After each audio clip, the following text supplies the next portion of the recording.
Warahmatullahi wabarakatuh. Perkenalkan, nama saya Zudita Ola Sultan dengan NIM 19 10 30 10 18. Di sini saya akan menjelaskan tentang breast care atau perawatan payudara. Pengertian dari breast care ini adalah seperti yang tadi saya katakan, perawatan payudara adalah perawatan yang dilakukan pada payudara agar dapat menyusui dengan lancar dan mencegah masalah-masalah yang sering timbul pada saat menyusui.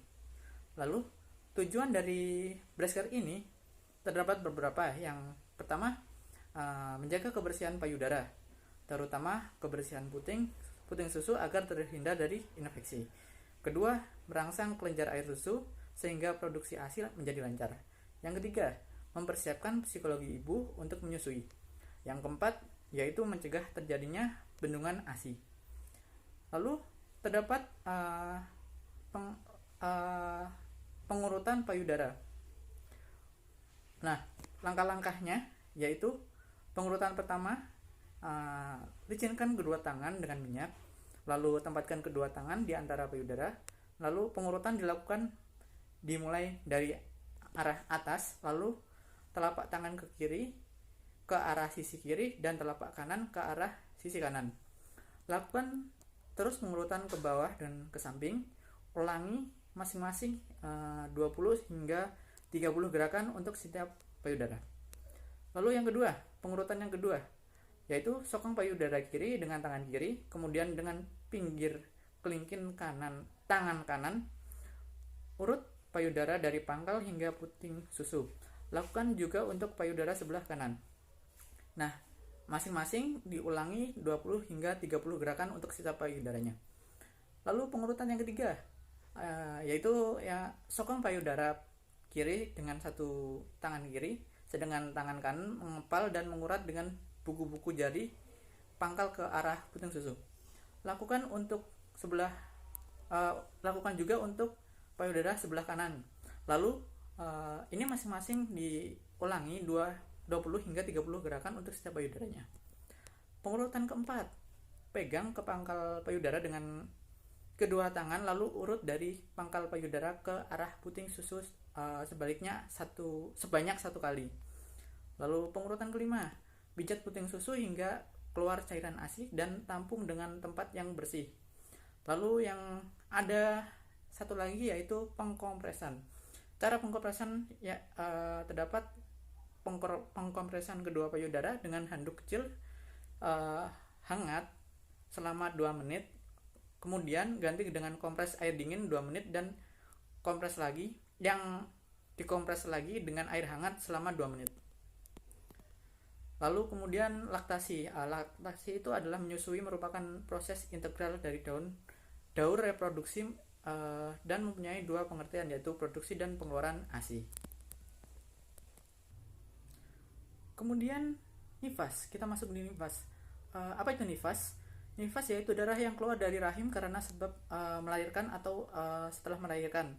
Masa nifas itu kira-kiranya 6 minggu untuk yang normal atau 42 hari. Kemudian perubahan fisiologi pada masa nifas. Terdapat proses involusi uterus dipengaruhi oleh beberapa faktor, yaitu mobilitas dini, usia, paritas, senam nifas, dan menyusui. Menyusui dapat menghentikan dan mempercepat pendarahan setelah melahirkan, sehingga rahim akan cepat kembali seperti semula. Dan faktor yang sangat mempengaruhi percepatan involusi uterus yaitu dengan pemberian ASI pada bayi.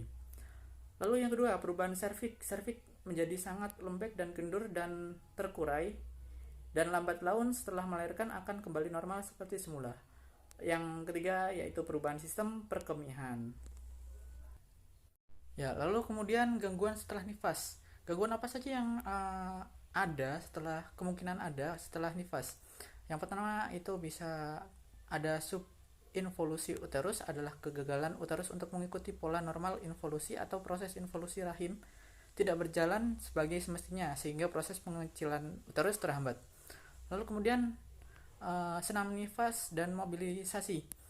Mobilisasi dini merupakan penggerak sistematis yang dilakukan secara bertahap pada ibu postpartum yang dilakukan pada 6 jam pertama pasca bersalin. Gerakan yang dilakukan bertujuan untuk merubah posisi semula ibu dari berbaring, miring, duduk sampai berdiri sendiri beberapa jam setelah proses persalinan. Kegiatan ini diyakini akan memberikan manfaat, melancarkan pengeluaran lokea, memperlancar organ gastrointestinal, organ perkemihan, mengurangi infeksi puerperium, lalu mempercepat involusi alat kandung. Kerugian bila tidak melakukan mobilisasi diantaranya yaitu peningkatan suhu karena masih ada sisa darah yang dapat menyebabkan infeksi, dan salah satu dari tanda infeksi adalah peningkatan suhu tubuh. Lalu kemudian perdarahan yang abnormal. Dengan mobilisasi dini, kontraksi uterus akan baik sehingga fundus uterik keras, maka resiko perdarahan yang abnormal dapat dihindari. Karena berkontraksi membentuk penyempitan pembuluh darah yang terbuka. Kemudian senam nifas. Senam nifas merupakan gerakan yang dilakukan oleh ibu hamil oleh ibu dalam menjalani masa nifas sejak hari pertama melahirkan sampai hari ke-10. Terdiri dari sederetan gerakan tubuh yang dilakukan untuk mempercepat pemulihan keadaan ibu.